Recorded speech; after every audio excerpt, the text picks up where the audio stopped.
We're going to discuss the Russian aggression against Ukraine. Estonia's message is bulletproof. We need to immediately ramp up the price of aggression to Putin's regime. It needs more weapons immediately. It needs new sanctions package. It needs a ban of entry of Russian Federation citizens into European Union. And we could take a slower path by that road, as we have done with 7 earlier packages. But I think the timing is crucial, and that loss of time is paid by blood of Ukrainians. Is Estonia ready to take further unilateral actions on the visa ban for Russian citizens? We are communicating with the countries of EU in our region, and I think it is our national competence under the principle of national security to decide the issues of entry to our soil. Yes. What are your thoughts on the death of Mikhail Gorbachev? I think for the perspective of mankind and for the perspective of the European history, it was good he started reforms, and it was in a way good that the reforms didn't end where he was aiming to end these reforms. What should be the aim on next sanctions package? You said Estonia. Yeah. A new altitude of sanctional policy. It means a full closure of energy trade. It means closing particular areas of trade, a new list of sanctioned physical and juridical entities, and full closure of banking services, electronic services to all Russian Federation bank subjects. So the case is that we, although the sanctions are improving, the sanctions are functional, they are aiming the direction we would like to see, this is far from enough. What is enough? What is a minimum level of sanctions we should accept? This is very clear. The end of war. Only person who can end the war is Putin. And if we would like sanctions to see not only as punitive sanctions, disciplinary measure, but we would like to target it to the ending of war, that the price tag to the dictator is going too high, fall from the power would be a threat to him, then the sanctions are having in an altitude which is acceptable. Thank you.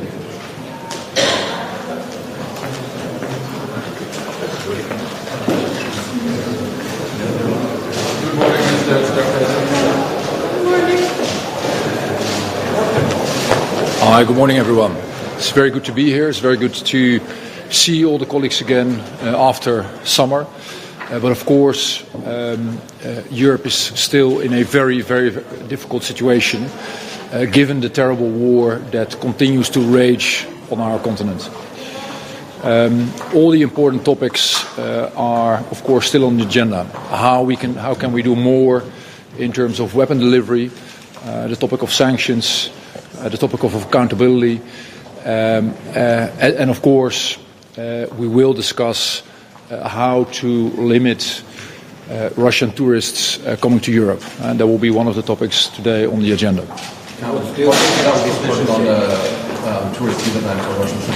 What we said before is that whilst we do think that people-to-people contacts are important, we now have the situation that it is primarily rich Russians who come to Europe to go shopping.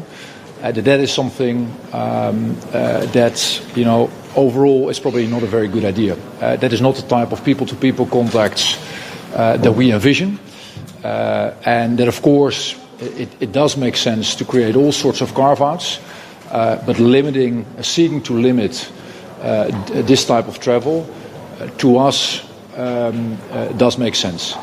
However, unity in this whole endeavor, and also in the discussion about visas, continues to be of the utmost importance.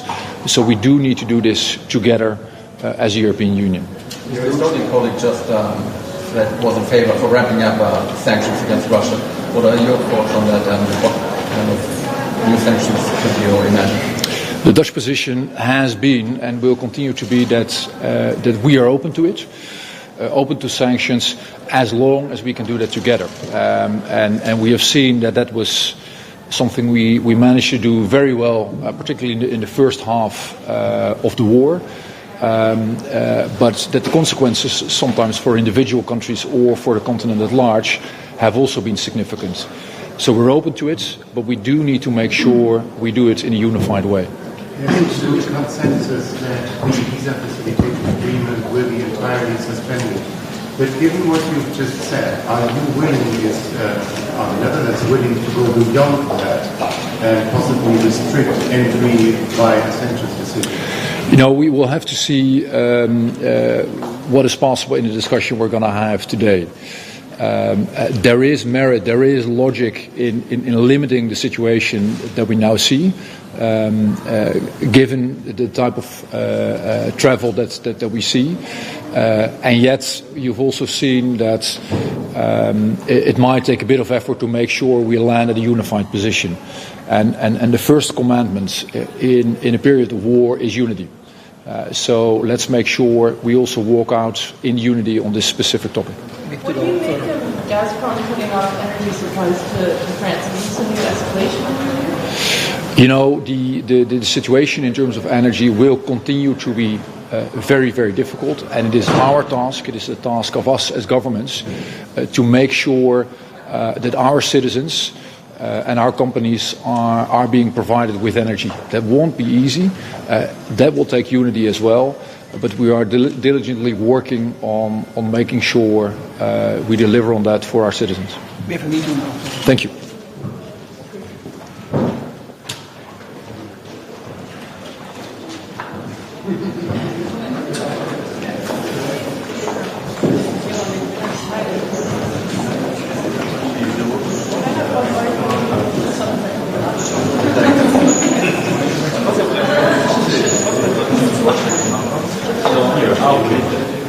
Sollte sich nach rechts stellen? Ja, hier, das so, das kann man. Okay, wunderbar. Machen wir so.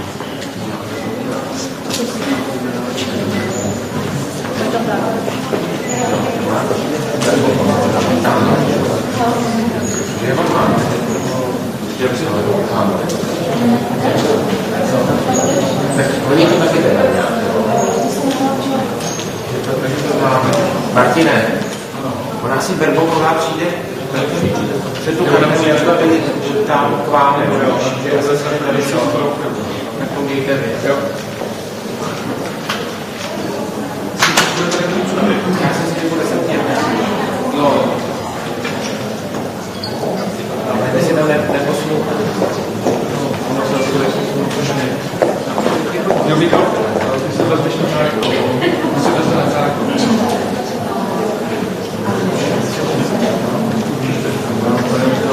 Lenko, můžete poprosit, vyplat bys bylo tam to mikrofonem? Díky. Ne. Ale trošku otočit si na. No, super, díky, skvělý. Díky moc. Přesně.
So, good morning everyone. Today is an important day because we have the debate on Ukraine and of course European Union should continue the full solidarity for Ukraine. This is a long fight. Finland also has contributed already several times with military packages to Ukraine and so forth.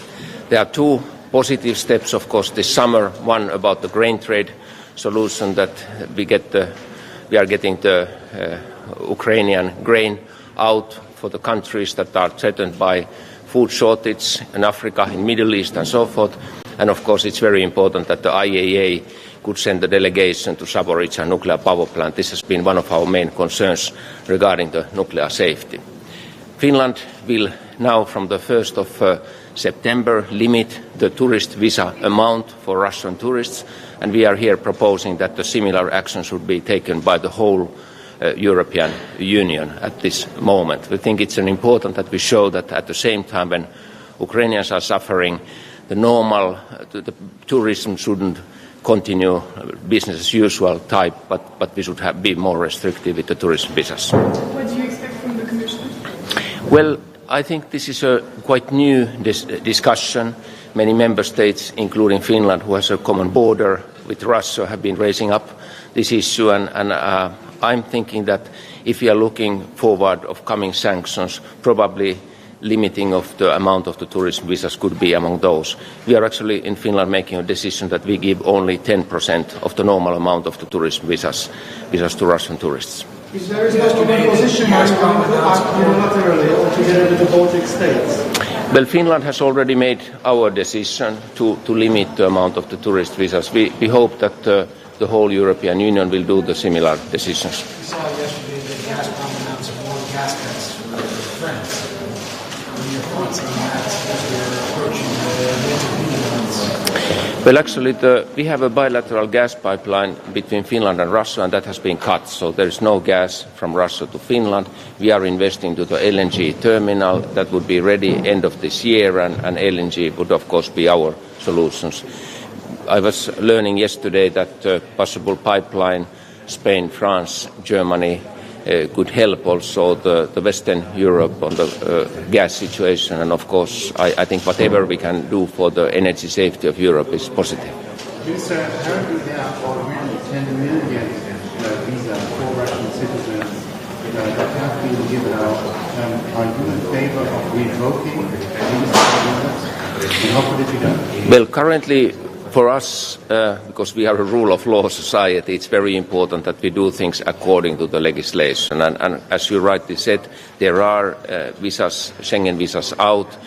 we are now influencing to the coming or new Schengen visas at this moment. We know that some countries, for security reasons, are maybe making even more strict decisions, but I think it's the most effective if we can make decisions together between all European countries. Thank you.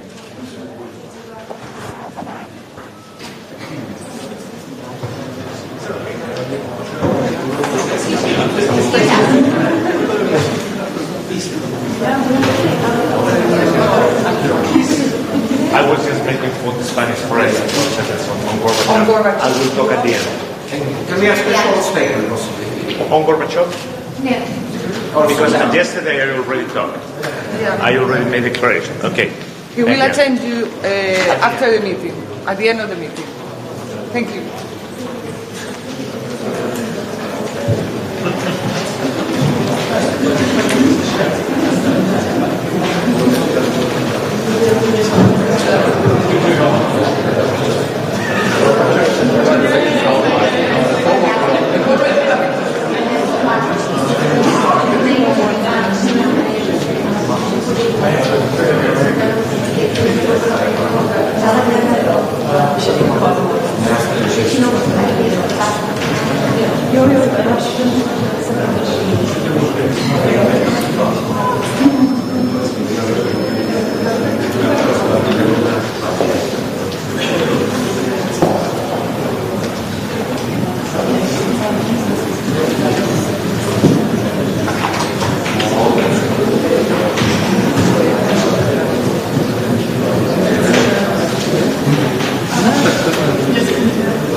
Dobrý den, good morning. We will start in Czech. Okay, uděláme česky a pak pár vět. Posunulo se už někam to jednání o zpřísnění udělování víz pro ruské občany? To jednání bude právě nyní, začne v 9:30, takže my jako tušíme, neformálně se o tom bavíme, ale ta hlavní debata teprve proběhne, takže vlastně to, co jsem říkal včera, že hledáme cestu, to stále platí. A samozřejmě severské státy především mají poměrně jasné požadavky, aby vyřešili i konkrétní praktické problémy, protože mají přetížené hranice. A čím budete přesvědčovat ty partnery, aby ten postup nebo ten postoj byl tvrdší? We will start in Czech. Okay, uděláme česky a pak pár vět anglicky. Dobrý den. Posunulo se už někam to jednání o zpřísnění udělování víz pro ruské občany? To jednání bude právě nyní, začne v 9:30, takže my jako tušíme, neformálně se o tom bavíme, ale ta hlavní debata teprve proběhne, takže vlastně to, co jsem říkal včera, že hledáme cestu, to stále platí a samozřejmě severské státy především mají poměrně jasné požadavky, aby vyřešili i konkrétní praktické problémy, protože mají přetížené hranice. A čím budete přesvědčovat ty partnery, aby ten postup nebo ten postoj byl tvrdší? V prvé řadě je to otázka jednoty, je to otázka toho, že chceme ukázat, že Evropa se dokáže shodnout. To je první předpoklad. Druhý předpoklad je, že země na severu mají reálný praktický problém s hranicemi. A třetí předpoklad je, že je evropská vůle vyslat silný politický signál. A na druhou stranu některé země chtějí, řekněme, širší výjimky. A já si myslím, že opravdu dokážeme najít cestu.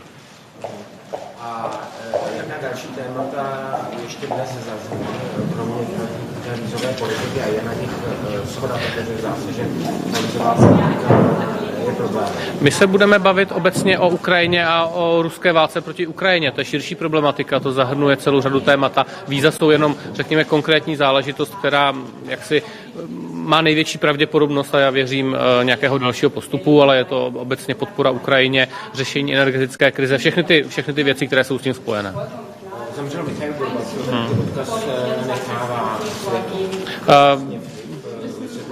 Michail Gorbačov je osobnost, která svými rozhodnutími dala svobodu celému Sovětskému svazu i tomu okolí Sovětského svazu, těm satelitům, takže on má významný pozitivní přínos, ačkoliv to byl první a poslední prezident Sovětského svazu, tak má jeho přínos pro dějiny je veskrze pozitivní.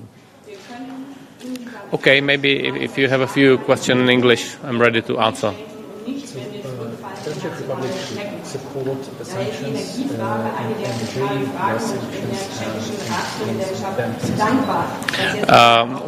we are calling for that. On the other side, I absolutely understand that we need to find some common European position, and there's not agreement on full ban for touristic visa. But I think we are quite close to find a way how to send a strong signal to Moscow and Russian elite, because every citizen is not traveling to Europe as a tourist. It is a Russian elite, we have to understand that. And we also need to solve a practical problem of northern Baltic states, which borders are overflown with traffic, and it has a security concern. So I'm pretty sure that we will be able to find some kind of solution. Definitely. We need to do everything to stop the war. We need to do everything to support Ukraine and to do such kind of measures that the Russia will stop this onslaught. Sorry, I don't hear you. Yeah. No, it's not enough. It's a good first step, but no, it's not enough. Because it will only put a higher price tag on a visa itself. But the visa facilitation agreement is based on the fact that we want to have a good relationship and that we are seeking good relationship. Russia is not seeking a good relationship with Europe. So.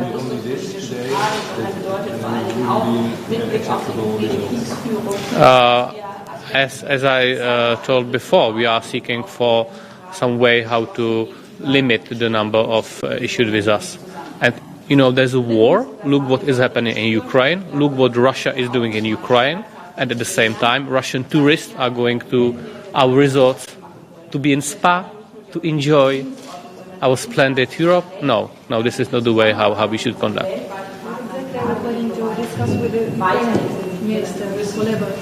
So we have a lunch with 3 ministers of associated trio, Minister of Ukraine, Moldova and Georgia.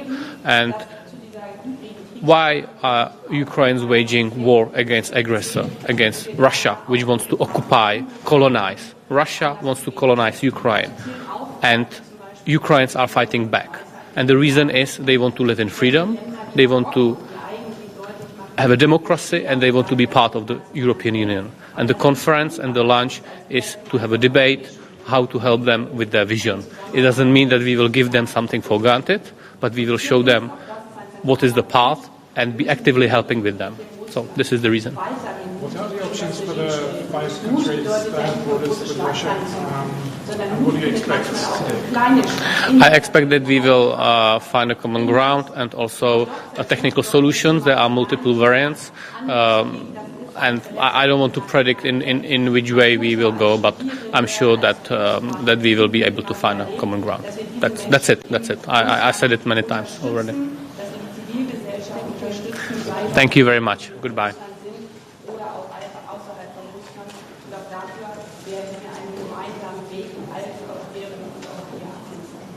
Ich möchte an dieser Stelle mit einem kleinen Cut auch deutlich machen, aus meiner Sicht all den Ländern die Flexibilität deutlich zu machen. Wir priorisieren in dem Bereich oder wir werden diese Visa nicht mehr stark ausgeben. Und wir haben bereits in den letzten Monaten gesehen, auch in den deutschen Zahlen, dass die Visa ohnehin zurückgegangen sind. Wir haben aber auch erlebt, und deswegen kann man sich eben nicht so einfach machen, aus meiner Sicht zu sagen, wir gehen hier mit den Rasenmäher drüber, dass es Momente gegeben hat, wo wir gerade die Menschen, die mutig aufgestanden sind, über dieses Schengen-Visa die Möglichkeit gegeben haben, sehr, sehr schnell aus Russland herauszukommen und damit dann aus der Europäischen Union zum Beispiel auch überhaupt als Journalisten oder in anderen Bereichen, auch als Studierende berichten zu können. Und das möchte ich, dass das weiterhin möglich ist, weil wir brauchen die mutigen Stimmen, die sich auch nach 6 Monaten Krieg trauen, gegen das russische Regime aufzustehen, die brauchen wir auch weiterhin in Russland. Und ich bin sehr zuversichtlich, dass wir in dem Verständnis der letzten 6 Monate, wo es nicht immer nur einfach war, auch hier eine gemeinsame Lösung finden werden. Ihr russischer Kollege hat gerade neue Sanktionen gefordert, unter anderem umfangreiches Energieembargo. Welche Möglichkeiten sehen Sie denn von den neuen Sanktionen? Bei der Energiefrage, ich habe von Anfang an mit Blick auf diesen brutalen Angriffskrieg dafür geworben, dass wir uns nicht selbst Dinge vormachen, die wir dann nicht durchhalten können. Mein Credo war immer, wir müssen uns darauf einstellen, dass wir Sanktionen im Zweifel auch über einen längeren Zeitraum aufrechterhalten müssen. Ich glaube, niemand oder so gut wie niemand, der bei Verstand ist, wünscht sich nicht, dass dieser Krieg lieber morgen zu Ende ist als in den nächsten Monaten oder Jahren. Das Wichtigste ist, dass die Menschen in der Ukraine endlich wieder in Frieden leben können. Aber wenn das nicht der Fall ist, müssen wir die Ukraine, das habe ich ja gerade deutlich gemacht, mit allem, was wir haben, verteidigen und dazu zählen auch harte Sanktionen. Wir müssen diese Sanktionspakete im Zweifel auf Dauer aufrechterhalten. Und wir erleben ja gerade, wenn die Auswirkungen auch bei uns zu spüren sind, dass das nicht nur einfach ist. Und deswegen gilt für mich, gerade mit Blick auf diese Energiefrage, jetzt vor allen Dingen dass wir nicht zurückfallen im nationalen Kämmerlein. Wir haben ja einige Länder, die bereits deutlich gemacht haben, sie wissen nicht, ob sie weiterhin an andere europäische Länder Energie exportieren können. Und deswegen ist die zentrale Frage, in dem Moment, wo ein Land im Zweifel sagen müsste, wir können nicht mehr, sind die anderen Bedingungen solidarisch da. Das müssen wir jetzt gemeinsam vorbereiten. Das ist unsere stärkste Waffe. Und mit Blick auf weitere Sanktionspakete liegen ja auch weitere Vorschläge auf dem Tisch zum 8. Sanktionspaket. Wir haben als Bundesrepublik Deutschland auch Vorschläge zugemacht. Deswegen ja, auch wir werben dafür, dass es ein weiteres Sanktionspaket geben wird. Aber auch hier gilt, wir müssen diese anderen Ligen dann auch mit aller Werbe durchhalten können. Und das gilt vor allem für die. Ist denn Ihre Russland-Strategie eigentlich noch drauf für die Zusammenarbeit mit der russischen Regierung? Mit der russischen Regierung, mit dieser russischen Regierung auf absehbare Zeit sehe ich nicht, wie wir da so tun könnten, als würde dieser Krieg nicht stattfinden. Sondern das ist für mich ja das Entscheidende, dass wir die Stimmen Russland mit weiter unterstützen, die sich gegen diesen Krieg stellen oder die überhaupt noch Raum schaffen für Nachrichten, die nicht manipuliert sind, sondern die das wiedergeben, was wirklich stattfindet. Wenn es einen Funken Hoffnung dafür gibt, dass wir gemeinsam Frieden schaffen können, dann bin ich die Erste, die mit dabei ist. Und jeden Funken Hoffnung, den müssen wir versuchen zu ergreifen. Und deswegen unterstützen wir ja seit langem die Versuche, die es auch von Seiten der Vereinten Nationen gibt, mit Blick auf die ganzen humanitären Fragen, Menschen Schutz zu geben, auch in dieser brutalen Kriegssituation. Deswegen haben wir uns stark engagiert mit Blick auf Getreidelieferung. Da, wo eine Erleichterung in dieser Brutalität möglich ist für die Menschen, dass wir das ermöglichen. Deswegen sind wir im engen Austausch mit der IAEO und unseren französischen Freunden. Aber hier sehen wir, wie schwierig selbst bei diesen Fragen, die eigentlich in Kriegszeiten ja geklärt sind, dass man auch dort zusammenarbeiten kann, dass humanitäre Hilfe möglich ist, wie selbst diese Fragen eben nicht einfach sind. Und daher muss man aus meiner Sicht jeden Millimeter, den wir Richtung Frieden kommen können, ausrufen, dass wir den gehen können und zugleich nicht Gefahr laufen, dass wir damit der Ukraine, nicht jeder das Opfer ist, ihr Recht auf Selbstverteidigung ausübt, dass wir damit ihr irgendwie nicht machen. Fürchten Sie nicht, dass Russinnen und Russen sich irgendwie gut wenden, wenn es diese Einschränkungen für sie gibt, als gegen ihren eigenen Präsidenten? Das zu verhindern, genau das ist das Ziel. Und deswegen habe ich eben ja bereits deutlich gemacht, dass es wichtig ist, dass wir nicht die nächst naheliegende, die Lösung, die vielleicht erst so gut klingt, wählen, sondern die bei den anderen Sanktionsmaßnahmen die Lösung wählen, die am meisten wirkt und das russische Regime trifft und den besten Schutz für die Sicherheit unserer Bürgerinnen und Bürger leistet. Und so ist es oft in der Politik. Das, was erstmal gut klingt, ist beim zweiten Blick im Zweifel schwierig umzusetzen oder hat Auswirkungen, die man gar nicht berücksichtigt hat. Und deswegen ist es mir eben auch so wichtig, dass wir jetzt gemeinsam, das ist ja ein informeller Gipfel, durch diese ganzen Fragen durchgehen. Was bedeutet es, wenn wir jetzt das Abkommen zur Visaerleichterung aussetzen? Ich habe das einmal für uns, haben wir das durchgespielt. Ich glaube, dass es genau präzise ermöglichen würde, dass man all diejenigen, die dem Regime nahestehen, die eigentlich nur die Vorteile der Europäischen Union mitnehmen, aber auf der anderen Seite dann gegen die Ukraine kämpfen, dass man die gezielt damit treffen würde und all diejenigen, die den Mut haben. Und ich möchte noch einmal deutlich sagen, mutig ist man nicht nur, wenn man sehr berühmt ist und Dinge äußert, sondern manchmal ist man mutig, wenn man eben nicht einen guten Namen hat, der einen im Zweifel schützt, sondern wenn man einfach im Bus sitzt und wie bei uns, wenn man Alltagsrassismus spürt, im Bus aufsteht oder in einer Kriegssituation in Russland, wo man dann noch in einer Diktatur lebt, aufsteht und den Mut hat, Dinge anzusprechen. Und diese Menschen, die dürfen wir auch in Russland nicht aus den Augen verlieren. Und deswegen ist für mich der Vorschlag, differenziert vorzugehen, um wirklich das russische Regime zu treffen, all diejenigen zu treffen, die dieses Regime unterstützen oder davon profitieren oder vom Krieg profitieren, dass wir die mit unseren Maßnahmen erreichen, dass sie die Freiheiten, gegen die sie in der Ukraine kämpfen, für sich in Anspruch nehmen, aber auf der anderen Seite mit Füßen treten und diejenigen, die für diese Freiheiten auch in Russland immer gekämpft haben, dass die weiterhin von uns unterstützt werden können. bzw. die Möglichkeit haben, zu uns zu kommen, wenn sie entweder Schutz brauchen oder auch, wenn sie mal 8 Wochen lang einfach ein bisschen Freiheitsluft brauchen, um die Kraft zu finden, dass sie die auch in Russland, in der Familie, im Betrieb, im Bus immer wieder aufwecken. Vielen Dank. Inspectors are entering the Ukraine power plant. Are you relieved?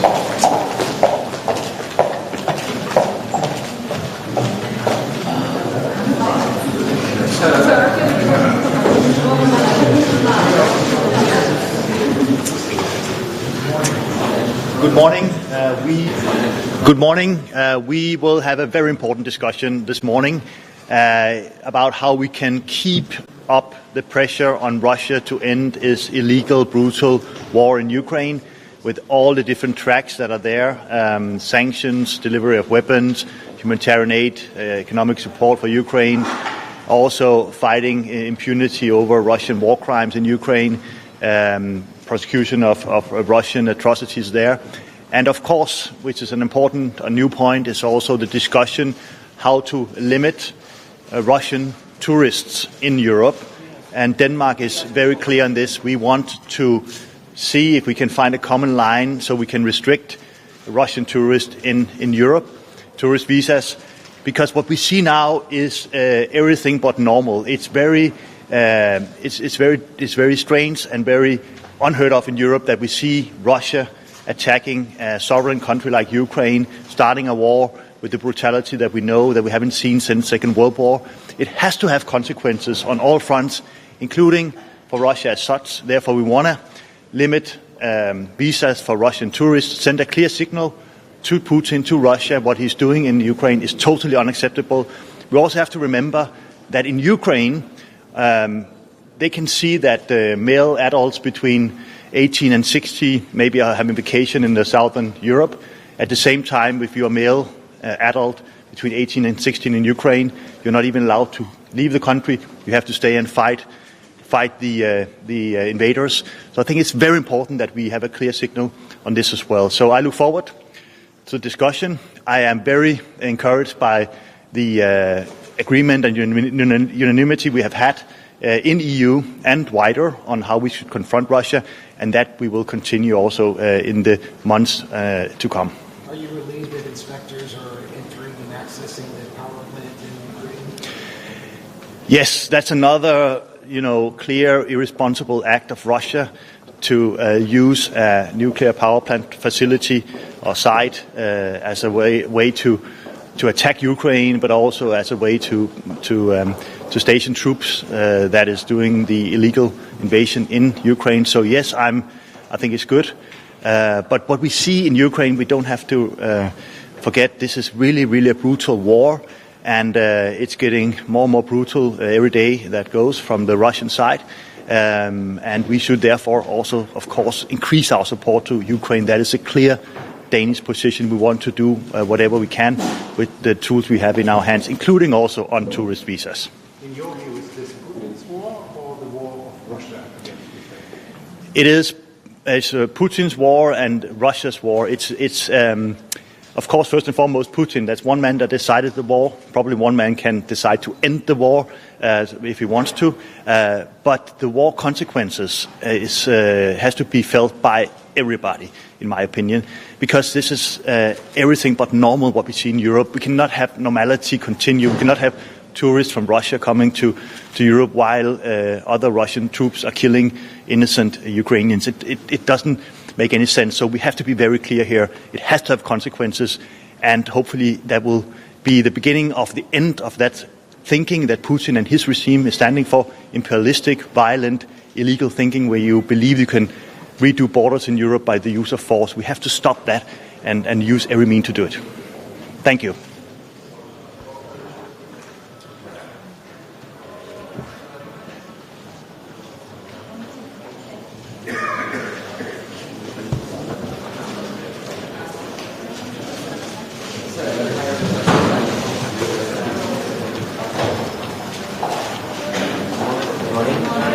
Morning again. Well, we learned this night that Mikhail Gorbachev has passed away. I was member of the Spanish government when the iron fall, and when the coup d'etat in Moscow, I remember very well these historic days. Well, Mikhail Gorbachev sent a wind of freedom into Russian society. He tried to change the communist system from inside, which became impossible. And he started an era of cooperation with the West, stopping the Cold War. And happily, the hopes has vanished.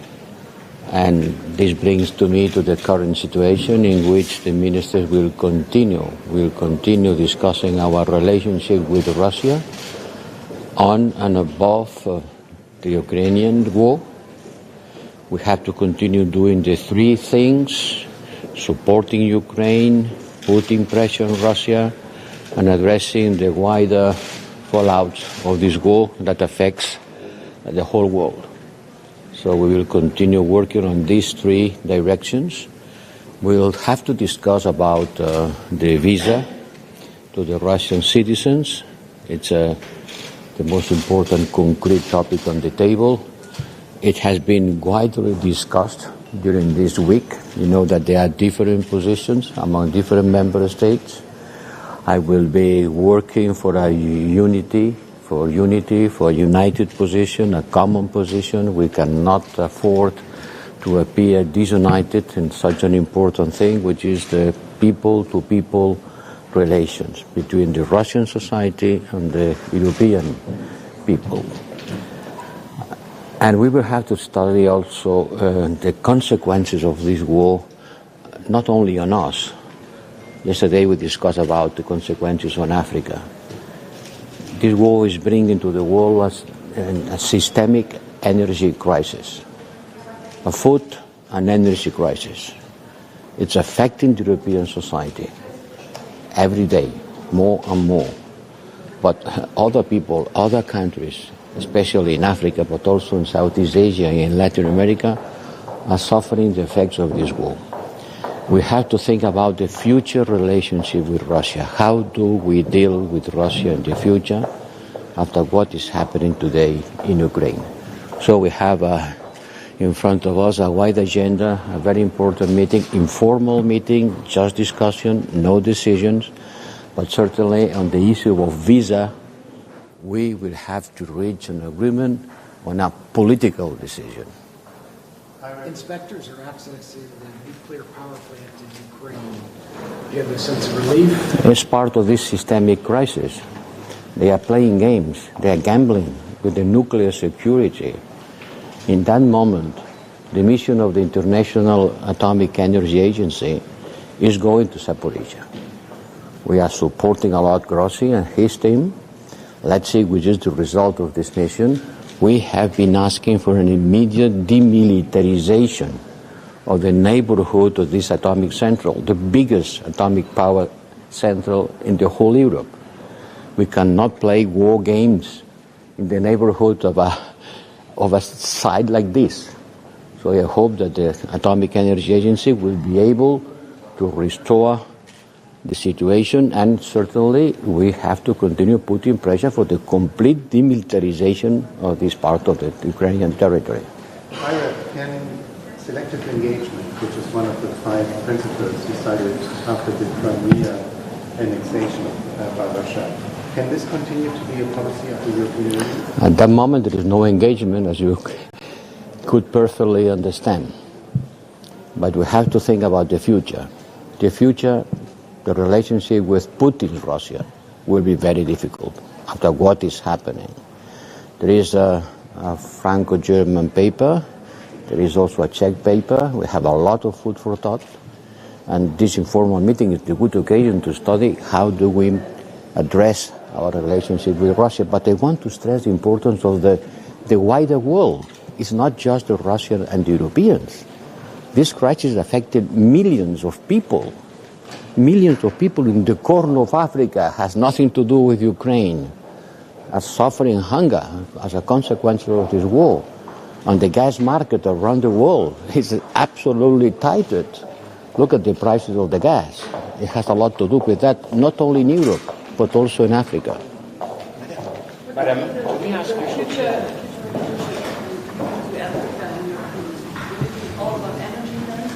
Not only energy, but certainly at that moment, energy is at the core of our relationship with the African people. We need them. They are producing gas. They need us. That's a moment to strengthen our partnership with Africa. Africa is a collateral victim of this war. Thank you.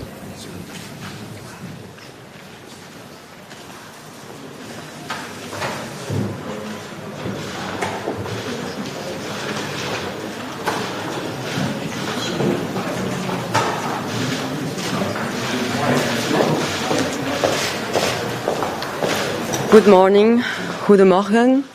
Allereerst wil ik het Tsjechische voorzitterschap bedanken voor de uitnodiging naar het mooie Praag voor deze Gymnich.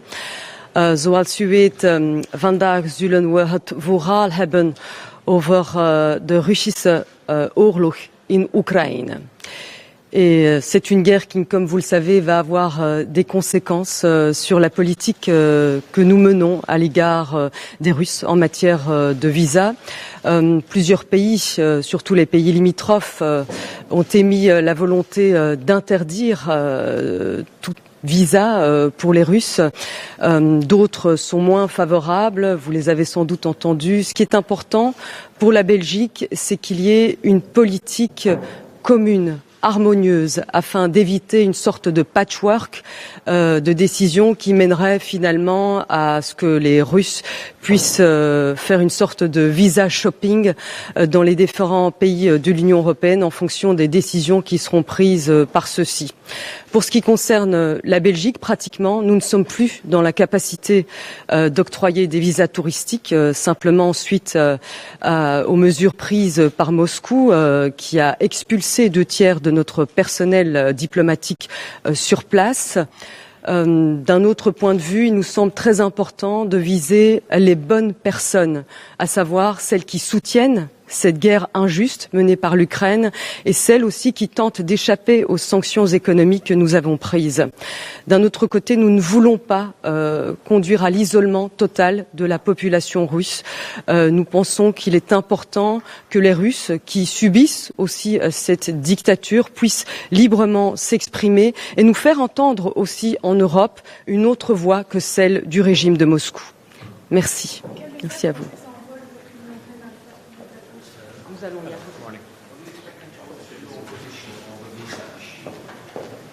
Well, look, I think there'll be a detailed discussion on how the EU can continue to be supportive of Ukraine in the face of Russian aggression today. Of course, we have as guests today the Ukrainian foreign minister, also the Georgian and Moldovan foreign ministers as well for lunch. So I think we'll be listening carefully to their asks in terms of how.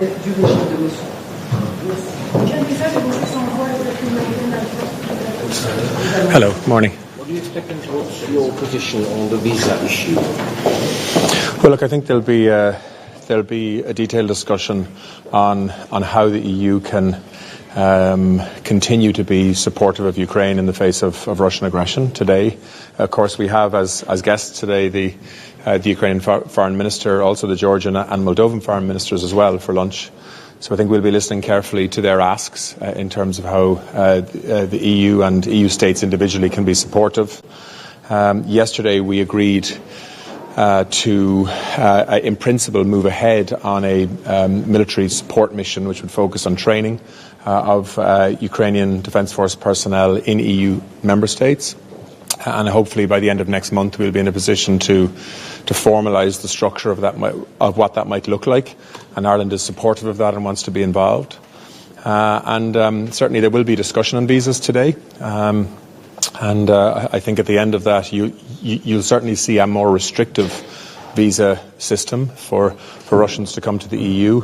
From an Irish perspective, we're outside of the Schengen area and we don't have a visa facilitation programme like the Schengen area has. You can get a visa to come to Ireland from Russia, but it's a more restrictive process. So let's wait and see where that debate goes. I think the outcome will certainly be a more restrictive system. Obviously, depending on what country you talk to and where they are geographically and the number of Russians coming and holidaying in different EU countries, then there are different perspectives. And as ever, just like on sanctions or on other policy decisions that the EU makes towards Russia and towards supporting Ukraine, we will come, I think, to a consensus and agreement on the way forward, hopefully today. Okay, thank you.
did all my statements yesterday. So today is the day when we are going to discuss Ukraine and the situation in Ukraine. I think that what we really need to do is to have decisions, or at least to have a roadmap how we are going to address this issue. I think that that is something where we have a lot of ideas, but I am confident that we will at least be able to.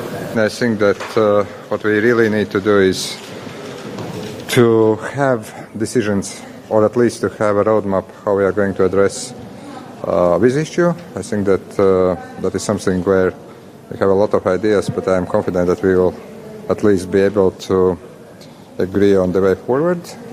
Latvia has always supported visa ban. We did already raise that some 6 months ago. I really believe this is a security issue. I really believe this is an issue that is related to further sanctioning Russia, and it has nothing to do with kind of collective punishment. I think it is just sending a very clear message to Russian citizens that Ukrainians are dying. They are not welcome to come to Europe. And also I don't take seriously the argument that by visiting Europe, Russians will learn a lot how to change their country. We had 30 years of visits of tourism.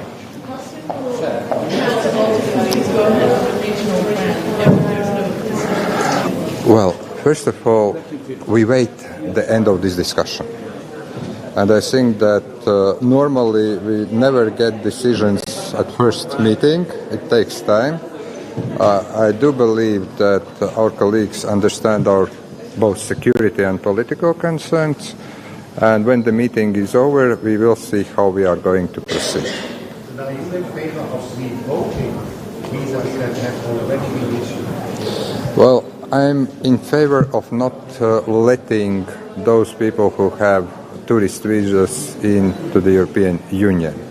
I think that we are getting into legal and technical issues that still need to be addressed, taking into account Schengen Code, taking into account national security concerns and so on. So I would say that we are open to the discussion how to address this issue. We'll see how the outcome is. As I said, I've been in this job for 11 years. I never remember that in the EU you are able to take decisions at the first meeting when things are discussed. But if we get a kind of roadmap, then it's going to be already a good outcome. Could you please explain how a regular Russian tourist entering Latvia is a threat to Latvian national security? I can remind you that the people with tourist visas were blowing up ammunition factory here in the Czech Republic. I could remind you about Salisbury. I could remind you about some murders that have been committed. I think this is something that happened before war. We see increasing security risks after the war started. Thank you. And now you will say that you are against. Well, first of all, we wait the end of the discussion. And I think that normally we never get decisions first meeting. It takes time. I do believe that our colleagues understand our both security and political concerns. Für mich ist das ausschlaggebende Argument, dass wir sanktionieren, aber gezielt. Dass wir die Menschen, die im Schlepptau sind von Putin, wirtschaftlich, politisch, kulturell, das haben wir bis jetzt gemacht, sehr gut, das sollen wir auch weitermachen. Man kann jetzt nicht, glaube ich, Einzelfälle kann man nicht extrapolieren in eine Richtung. Ich glaube, dass wenn wir allgemein, und wir sind, glaube ich, nicht auf diesem Weg mehr, allgemein jeden Russen nicht mehr, also ein Visa ausstellen. Ich nehme mein Land, wir haben 2000 russische Menschen in Luxemburg leben seit Jahrzehnten. Die haben alle Eltern, sie haben Kinder. Die meisten Visas, die ausgestellt werden, sind Familienvisas. Wir haben 1% rein Touristenvisas. Also wir dürfen das, glaube ich, nicht tun, weil wir sonst ein Zeichen geben, dass wir nichts mehr mit dem russischen Volk zu tun haben. Und genau jetzt müssen wir das Gegenteil machen. Wir haben People to People, diesen Begriff haben wir aufgebaut und wir müssen im Gespräch bleiben mit den Russen, die zu uns kommen wollen. Das sind meistens auch Studenten, es sind Menschen, die vielleicht Diplome auch haben, es sind Menschen, die sich einsetzen und Russland nicht verlassen wollen. Wenn wir die stigmatisieren, werden sie viel mehr Probleme noch haben in Russland selbst. Und ich glaube nicht, dass man dadurch irgendwie Putin in die Knie zwingen kann. Also bleiben wir bei dem, was wir jetzt getan haben. Wenn eine Lösung zu finden ist mit diesen Facilitationsmaßnahmen von 2007, glaube ich, und wenn das der Konsens ist, ich glaube, da finden wir das auch heute. Aber ich bin eigentlich total dagegen, dass wir die Russen, wer sind die Russen? Vor allem unter den Begebenheiten, die können nicht auf die Straße gehen, die können sich nicht wehren, sie sind wirklich... Don't disturb the minister who has been in office for the longest time. Ja, also wir sind ja jetzt damit beschäftigt, dass wir ganz genau versuchen, das, was entschieden wurde, dass das auch umgesetzt wird. Wir können nicht dauernd Sanktionen. Wir müssen in einem gewissen Moment auch schauen, glaube ich, wie wir es hinkriegen, wieder auf eine diplomatische Schiene zu kommen. Ich weiß, dass das etwas ist, was zurzeit überhaupt nicht geht. Die Russen wollen mehr Soldaten noch in die Ukraine schicken. Die Ukraine wehrt sich sehr stark, stimmt alles. Aber wir müssen auch einmal verstehen, dass, glaube ich, wir aber in einem Zeitalter leben, wo wir immer darauf gesetzt haben, dass man Konflikte, so schlimm sie sind, und ich selbst habe seit 18 Jahren bin ich Außenminister, nie so etwas gesehen, aber dass man verstehen muss, dass dieses Instrument Diplomatie, was wir haben, und die UNO hat es gezeigt, das ist ein großer Erfolg der UNO, natürlich die Türkei hat geholfen, dass wenigstens das zustande kam. Und hier muss es in Zukunft auch Ansätze geben, wo wir uns einbringen müssen als Europäische Union, um Wege zu finden, diesen schrecklichen Krieg zu beenden und Lösungen zu finden. Wenn Sie mich jetzt fragen, wie, der Zeitpunkt ist nicht gekommen, das stimmt ganz genau. Aber wir müssen auch wissen, dass wir nur mit Sanktionen und Gegensanktionen, Sie wissen ja, was das bedeutet für uns. Die Franzosen bekommen kein Gas mehr, die Deutschen haben ein riesiges Problem. Kann man sagen, das ist alles zu bewältigen, weil wir reiche Länder sind, aber trotzdem, ich bin fester Überzeugung, dass wir nachdenken müssen und Druck aufbauen müssen und vielleicht auch Verbündete finden, auch wenn das schwer ist. Ich war in Alger diese Woche, es ist ganz schwer, in afrikanischen Ländern die Länder zu überzeugen, dass das kein europäischer Krieg ist, sondern ein Krieg ist, wo die Menschenrechte und wo die UNO-Charta in Gefahr ist, nicht mehr angewendet zu werden. Sehr, sehr schwierig, aber es muss doch einen Weg geben, aus diesem Schlamassel herauszukommen. Den muss es geben. Und die einzige Instrument, was wir haben, ist dann die Diplomatie. Okay.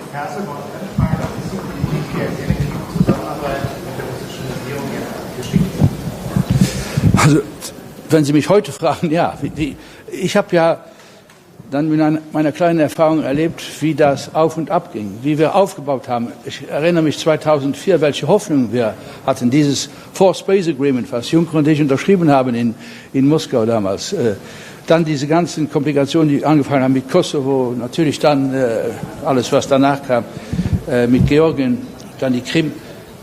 Ich glaube, heute sind wir auf einem Punkt angekommen, auch wegen den Lügen, die von Putin in die Welt gesetzt wurden. Er hat gesagt, noch ein paar Wochen vor dem 24. Februar, dass man sich nicht vorstellen kann, dass Russen würden ihre Schwestern und Brüder in der Ukraine militärisch angreifen. Und das ist extrem, extrem schwierig, glaube ich, zu diesem Zeitpunkt von irgendeiner Zusammenarbeit zu reden. Allerdings, was ich vorher gesagt habe, es gibt in der Politik, auch in der Außenpolitik, nur ein Mittel, um wieder griffig aneinander ranzukommen. Und ich freue mich wirklich über Guterres, dass er es fertiggebracht hat, dass diese Schiffe jetzt wirklich, auch wenn es nur spärlich ist, aber dass diese Schiffe Weizen nach Afrika bringen.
Good morning, Minister Rob. Good morning, ladies and gentlemen. How are you feeling? Next time, I'm fine, thank Do we have a you. reaction to the approach? Panie Ministrze.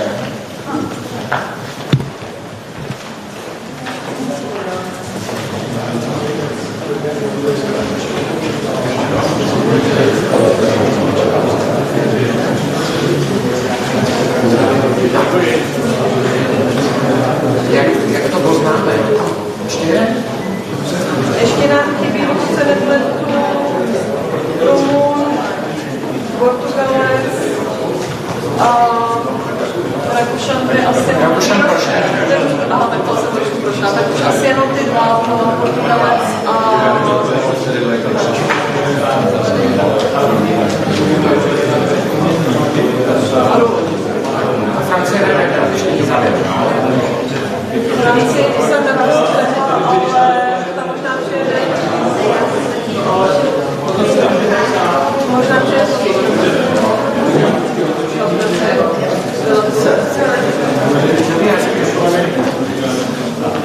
afterwards, after the...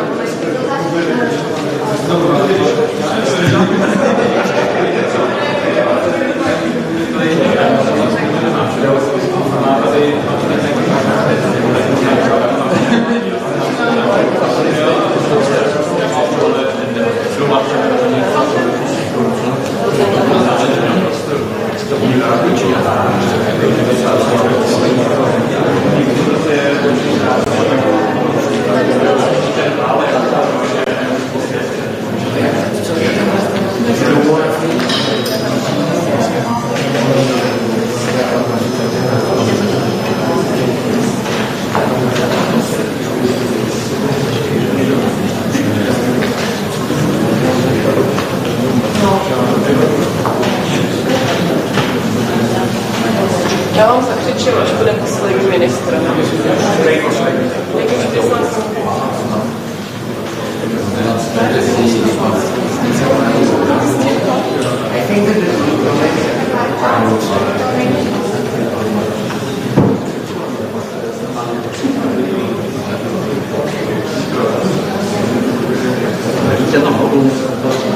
Co s kulebou? Kolik oni přijedou? Nemám žádný informace, jak to s ním bude. Bohužel vůbec nic. No tak by to chtělo udělat ještě jeden doorstep.